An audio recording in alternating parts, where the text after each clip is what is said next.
YouTube, it is me, Golden Ghetto 77. Quick explanation. I'm starting a new series. It's fan-based lore. One second. Sorry, Mr. Nigel. It's fan-based lore. And what's gonna happen is in each episode, I'm gonna review a ship that I built here in Minecraft because it's best I got. Leave me alone. We're gonna start off, though I would love to start off with my ship, the Titan, but uh, issues with I got a new phone, Samsung Note apparently is compatible with it. That's very annoying because it's, well, I guess Motorola, so I guess makes sense, not compatible. Anyway, I need a new phone anyway, but so I need a new. So I had stats and everything written down for those shits, and I'm not trying to think of them, and I'm not gonna go through my group and find those screenshots. um, so we're gonna start out with this boy, and X, if you do watch this, I think you quite appreciate this ship's purpose. So starting off, it is designed for.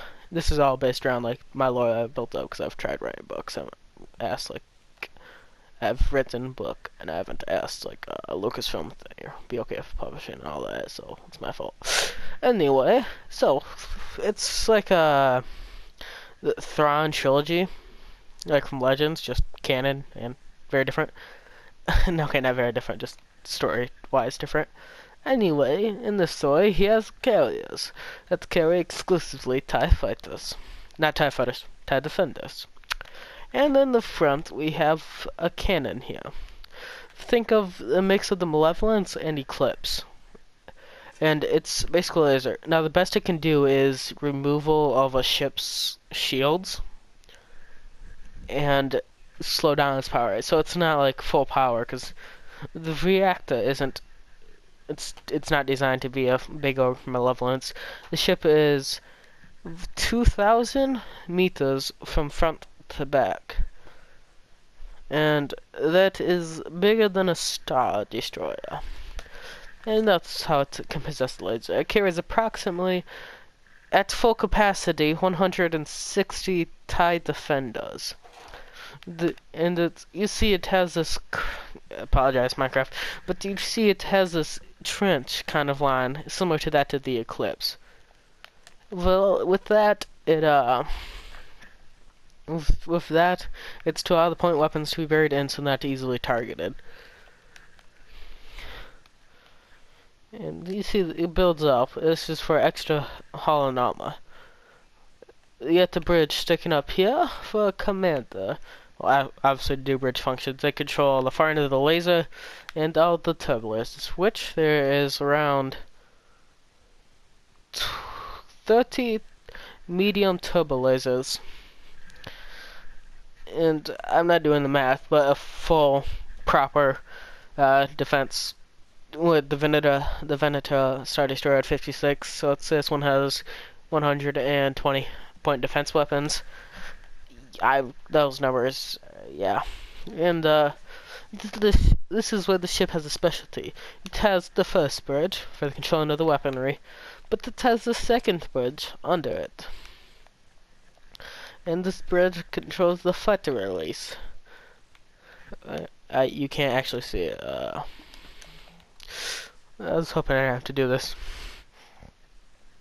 Where is it? Yes, I should have been more prepared.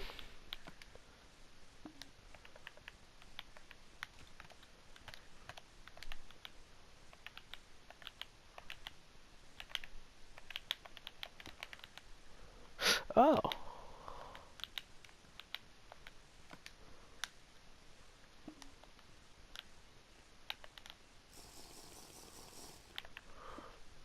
First try. Anyway.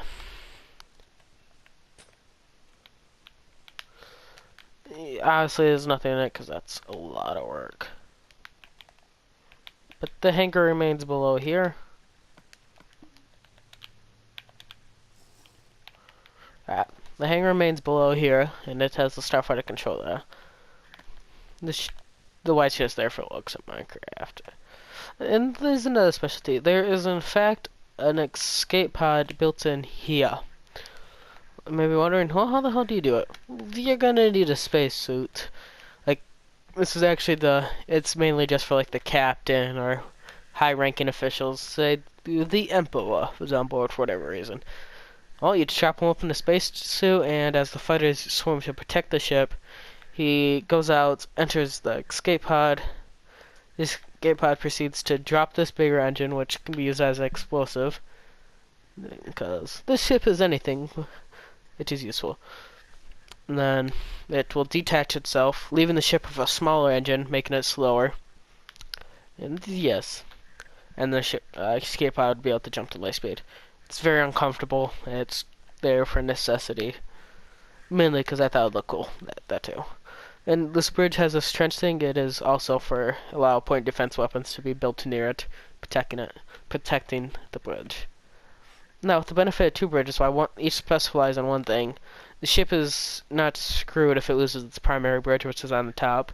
For the second one, can maneuver the ship to jump to light speed. It just loses. It can no longer use its turbo lasers. It was designed. I would give a width number, but I'm not doing that math. Basically, I built a Star Destroyer. It's actually right there, an ISD. It looks bad, I know. It looks very bad from the sides until you get to like right here. Then it looks actually really well. And I kind of was looking at it, I was like, hey, what if I slapped two ISDs together, back to back? And the ship was born, and I love it. Well, yes, just looking at all that. We got a lot of ships to go through, boyos. And we will get them. Yes, they will be defeated. The Empire will rule again with its arsenal. Actually, this is my personal opinion of the Haitian Empire, and whatever. The lore does not matter. The lore on the ship is what matters. Yes, I think I've hit the basics. It has I'm gonna say around 100 to 150 soldier, like space marines aboard in case boarding and to protect the ship. Actually, it looks really nice from this angle. I like that. And yeah. So that's the ship. Crew, I can't think of the crew numbers. But, so what? It is golden. The ship's official name is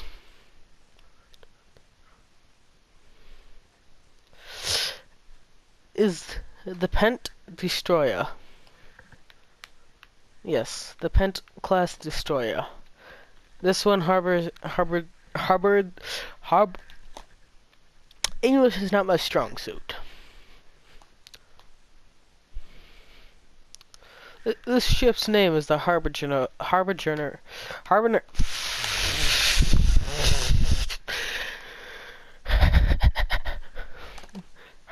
of War. Bringer of War. The big word with H that means bringer come. That's just this personal ship's name. So that really didn't matter, as for example purposes. It belongs under Thrawn's Empire. Now I leave you at this. I think I've hit the basics, and the rest can be filled in with numbers, because I'm not doing that math. That is a lot, and I mean a lot of math. It's some bird noise. I don't know. It is quite interesting. This is not my real voice, obviously. I talk normal in the videos. But I was just playing Richtofen in Black Ops Classified. So I was doing that. So I'm gonna bring this close. I need to stop, that is. Even though I'm German, that's very offensive, probably. But, well, if I'm German, I probably get to it. Anyway, I need to bring this video close. I'm just mumbling on. So basically, the ship speed is like the one thing I left out, and I'm not gonna give it an actual number. I'm just gonna base it somewhere. It's faster than a TIE bomber, slower than an ISD. If I remember correctly, ISD is faster than a TIE bomber. It just shows you how badly the TIE bomber sucks. So this is faster than it. Bigger engines, makes sense. 160 TIE Defenders. 150 Space Marines if you have a captain that's willing to risk, dropping out, boarding another ship with 150 fucking Marines. It requires, well, excluding the 160 pilots, it requires, I'd say, like a 2,000 to 3,000 crew. Less than the Veneto. Well, it's also a lot less fighters. And 160 will be a full complement that would allow it to carry resources to fix them and everything. This has the laser. Yeah. Oh, the reactor is like over here in this corner, but that's not really important. Again, Minecraft is very pain in the ass to design the ship very well. But yes, that will be the end of this. I know I said that like 5 different times, and I apologize for dragging this out a hell lot longer than it needs to be, but that is my specialty. Thank you guys for coming out and watching. See you guys in the next video. This series is going to continue as I have ungodly amounts of ships that I've built out of pure boredom. I'm counting 1, 2, 3, 4, 5, 6. I'm not going to do an IST. 7, 8, 9, 10, 11, 12. Let's drop that down to 11. 13, 14 ships I can just see right here, and there's way more. So yes, this series has a bit to go. But thank you guys for coming out and watching. See you guys in the next video. Please like, comment, and subscribe. And if just anyone actually, give me feedback. How do you feel about the ship, and how you liking the series? Please ignore my voice. I absolutely hate it on camera. Thank you.